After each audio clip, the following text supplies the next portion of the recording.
హైదరాబాద్లో దొరుకుతున్నవన్నీ స్వచ్ఛమైన పాలు అనుకుంటున్నారా? ఎంత మాత్రం కాదు. కల్తీ పాలు యథేచ్ఛగా విక్రయిస్తున్నారు. మనం కొనుగోలు చేసే ప్యాకెట్లలో ఏది కల్తీ పాలు, ఏది స్వచ్ఛమైన పాలు అన్నది అర్థం కాని పరిస్థితి నెలకొని ఉంది.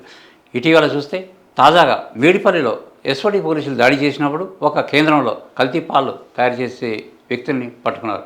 ఈ ముఠా ప్రతిరోజు సుమారుగా 500 లీటర్ల పాలను తయారు చేసి ప్యాకెట్లలో మార్కెట్ తరలిస్తున్నారు. ఇలాంటి కేంద్రాలు శివారు ప్రాంతాల్లో చాలా వరకు ఉన్నాయి. ఈ ఏదైతే పారిశ్రామిక వాడలు ఉన్నాయో అక్కడ ఇలాంటి కేంద్రాలను ఏర్పాటు చేసి గుట్టు చప్పుడు కాకుండా కల్తీ పాలను తయారు చేస్తున్నారు. అలా కల్తీ పాలు ఎలా తయారు చేస్తున్నారో ఒకసారి మనం పరిశీలిస్తే 100 లీటర్ల పాలలో కేవలం 20 నుంచి 25 లీటర్ల పాలు మాత్రమే కలపడం జరుగుతుంది. తర్వాత దాంట్లో 5 కేజీల యూరియాని కలుపుతారు. హైడ్రోజన్ పెరాక్సైడ్, సాలిసిలిక్ యాసిడ్ కలపడం జరుగుతుంది. దీంతోపాటు చిక్కదనం రావడానికి అని చెప్పేసి డిటర్జెంట్ పౌడర్ని కలుపుతారు. మరికొంత చిక్కదనం కోసం ఫెవికాన్ కూడా కలపడం జరుగుతుంది. ఇలాంటి రసాయనాలను అందరూ కలిపి ప్రాణాంతకమైనటువంటి రసాయనాలు ఇవన్నీ కడుపులోకి వెళ్తే అనేక రకమైనటువంటి ఆరోగ్య సమస్యలు ఉంటాయి.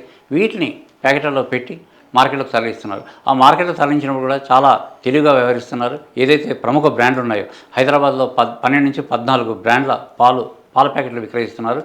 ఆ ప్యాకెట్లను ముద్రించడం ద్వారా లేదంటే సేకరించడం ద్వారా అందులో ఈ కల్తీ పాలను పెట్టి విక్రయాలు కొనసాగిస్తున్నారు. తెల్లవారుజామున లేచి మనం తీసుకునే పాల ప్యాకెట్లో మనం ఆవు పాలు తీసుకొస్తున్నామా, బర్రె పాలు తీసుకున్నామా, యూరియా పాలు తీసుకున్నామా అన్నది అర్థం కాని పరిస్థితి ఉంది. ఒక్కసారి ఈ పాలు కానీ తాగడం మొదలు పెడితే కనీసం వరుసగా ఒక నెల 2 నెలలు కానీ తాగితే ఖచ్చితంగా ఆరోగ్యం సంగతి పక్కన పెడితే తాగిన వ్యక్తి మాత్రం ఆసుపత్రి పాలు కావడం తథ్యం.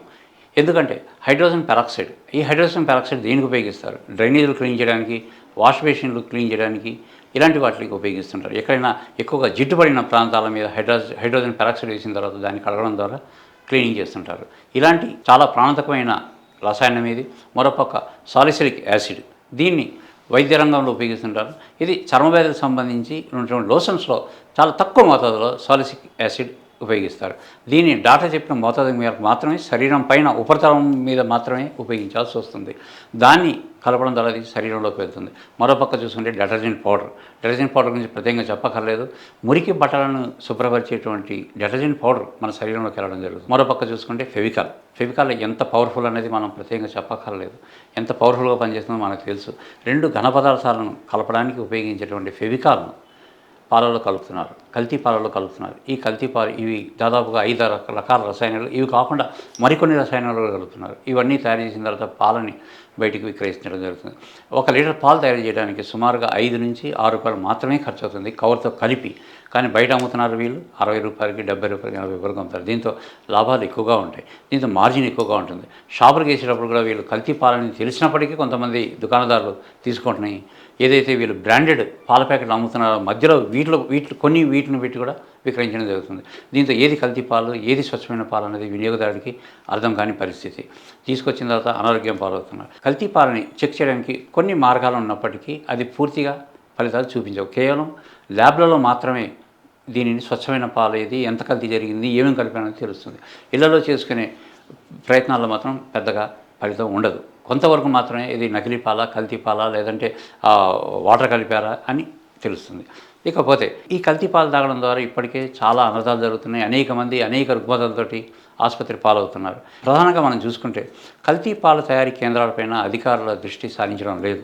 దీంతో వాళ్ళు యథేచ్ఛగా తమ ఈ వ్యాపారాన్ని గుట్టిచప్పుడు కాకుండా కొనసాగిస్తున్నారు.